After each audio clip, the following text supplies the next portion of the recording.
আসসালামু আলাইকুম। আজকের রেসিপি করলা দিয়ে রুই মাছের ঝোল। করলার কথা শুনলেই আমরা অনেকেই খেতে চাই না, কিন্তু এভাবে যদি যে কোনো মাছ দিয়ে করলা এভাবে রান্না করেন তাহলে দেখবেন সবাই আঙ্গুল চেটে পুটে খাবে। আর এই করলাটা আমাদের শরীরের জন্য খুব উপকারী একটা সবজি। এখন যেহেতু গরমের সিজন, আর এই গরমের সিজনেই করলার ঝোল খেতে খুব বেশি মজার হয়। আশা করি আজকের এই করলা দিয়ে মাছের রেসিপি আপনাদের অনেক ভালো লাগবে। করলা রেসিপির জন্য আমি এখানে 300 গ্রাম পরিমাণ করলা নিয়েছি। আমি করলাগুলো মাঝখান থেকে লম্বা লম্বা করে কেটে নিয়েছি। দেখতে পাচ্ছেন যে আমি করলাগুলো কিভাবে কেটে নিয়েছি। করলার মতো করে আমি আলুগুলো কেটে নিয়েছি।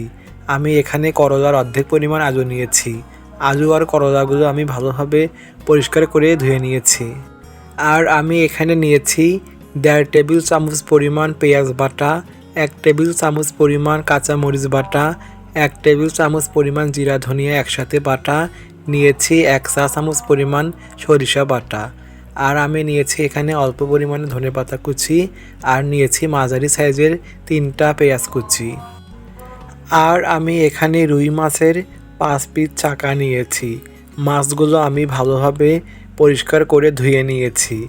এবার আমি এই পরিষ্কার করা মাছের মধ্যে যে বাটা মশলাগুলো বেটে নিয়েছি সেখান থেকে অল্প পরিমাণ করে করে বাটা মশলা আমি মাছের মধ্যে দিয়ে দিব। তারপর আমি দিয়ে দিব 1/2 চা চামচ পরিমাণ লবণ। লবণ দেওয়ার পর আমি দিয়ে দিব 1/2 চা চামচ পরিমাণ হলুদের গুঁড়া। এবার আমি বাটা মশলা আর লবণ হলুদের সাথে মাছের পিসগুলো ভালোভাবে মেখে নিব। মাছগুলো আমি ভালোভাবে মেখে নিয়েছি। এবার আমি মাছগুলো ভাজার জন্য চুলায় একটা কড়াই বসিয়ে দিয়ে কড়াইয়ে 1 টেবিল চামচ পরিমাণ সয়াবিন তেল দিয়ে দিব। তেলটা ভালোভাবে গরম করে নিয়ে মাছগুলো দিয়ে দিব। অবশ্যই তেলটা ভালোভাবে গরম করে নিতে হবে, তা না হলে মাছগুলো নিচে লেগে যাবে।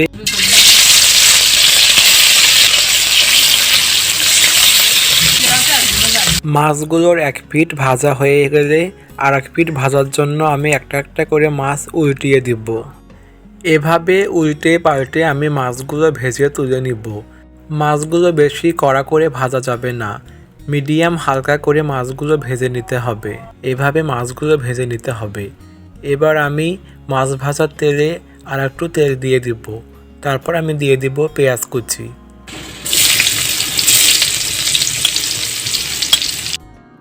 পেঁয়াজ কুচি দিয়ে আমি পেঁয়াজ কুচিগুলো কিছুক্ষণ নেড়ে নিব। পেঁয়াজ কুচিগুলো হালকা বাদামি করে নিয়ে বাটা মশলাগুলো দিয়ে দিতে হবে।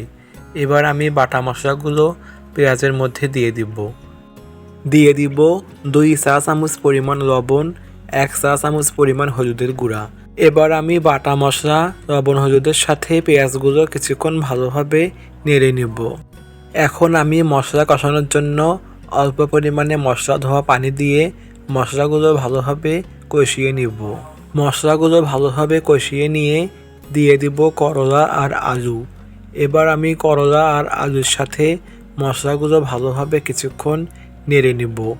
করলা আর আলুগুলো কিছুক্ষণ নেড়ে আমি ঢাকনা দিয়ে ঢেকে দিব। চুলার আঁচটা মিডিয়াম আঁচে রেখে আমি করলা আর আলুগুলো ভালোভাবে কষিয়ে নিব। ঢাকনা দিয়ে ঢেকে আমি 10 থেকে 12 মিনিটের মতো রেখে করলা আর আলুগুলো ভালোভাবে কষিয়ে নিয়েছি। ঢাকনা দিয়ে ঢাকার পর মাঝে মাঝে 2 থেকে 3 বার ঢাকনাটি উঠিয়ে সবজিগুলো ভালোভাবে নেড়ে নিতে হবে। এবার আমি এই কষানো করলা আর আলুর মধ্যে দিয়ে দিব পরিমাণ মতো পানি। ঝোলের জন্য যতটুকু পরিমাণে পানি প্রয়োজন ততটুকু পরিমাণ পানি দিয়ে ঢাকনা দিয়ে ঢেকে আমি ভালোভাবে করলা তরকারিটা রান্না করে নিব।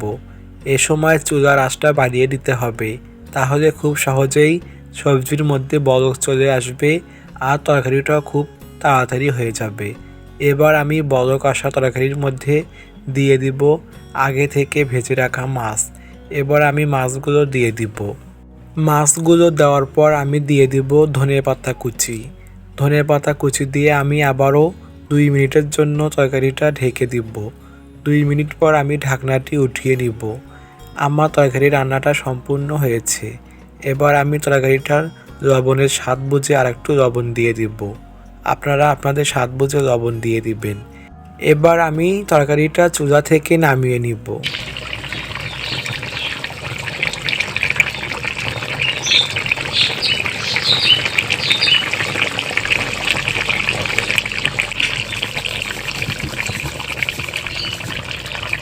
আমি একটা পাত্রের মধ্যে করলার এই তরকারিটা নামিয়ে নিব। দেখতেই পারছেন যে রুই মাছ দিয়ে করলার এই তরকারির ঝোলটা কত সুন্দর হয়েছে। আমি ঝোলটা খুব বেশি গাঢ় করিনি, আবার খুব বেশি পাতলাও করিনি। এবার আমি এই তরকারির উপর ছড়িয়ে দিব 1 চা চামচ পরিমাণ ভাজা জিরার গুঁড়া। আশা করি আজকের এই করলার রেসিপিটা আপনাদের অনেক ভালো লেগেছে। এভাবে বাসায় আপনারা করলা দিয়ে যে কোনো মাছ রান্না করে খেতে পারবেন। ইনশাআল্লাহ আপনাদের অনেক ভালো লাগবে। আজকের এই রেসিপিটা ভালো লাগলে দয়া করে আমার এই চ্যানেলটি সাবস্ক্রাইব করে পাশেই থাকবেন। সাথে লাইক কমেন্ট শেয়ার করতে ভুলবেন না।